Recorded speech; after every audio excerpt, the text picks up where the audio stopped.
So'nggi yillarda xitoylik investorlar bilan olib borilayotgan tizimli muloqotlar va erishilayotgan kelishuvlarning amaliy natijasi sifatida Farg'ona viloyatida yirik investitsion loyihalar soni izchil ortib bormoqda. Xususan, Hunan Zhongwei Group kompaniyasi tomonidan ham viloyatimizda qator istiqbolli loyihalarni amalga oshirish ishlari boshlab yuborilgan. Farg'ona viloyati hokimi Xayrullo Bozorovning kompaniya vakillari bilan uchrashuvida loyihalar haqida ma'lumot berilib, yangi investitsion tashabbuslar taqdimoti namoyish etildi.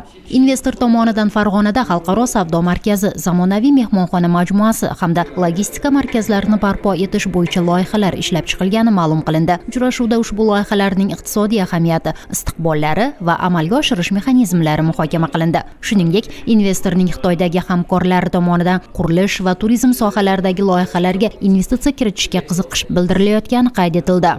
Farg'ona viloyati hokimi Chen Mingbo boshchiligidagi viloyatda katta rejalar asosida barpo etilayotgan loyihalarni yuqori baholar ekan, ular nafaqat Farg'ona iqtisodiyotiga salmoqli hissa qo'shishi, balki mamlakatimizda ham ishonchli va salohiyatli investor sifatida kompaniya nufuzini yanada oshirishini ta'kidladi. Uchrashuv yakunida investor tomonidan ilgari surilgan yangi g'oya va takliflar qo'llab-quvvatlanishi, loyihalarni amalga oshirishda har tomonlama hamkorlik ta'minlanishi ma'lum qilindi.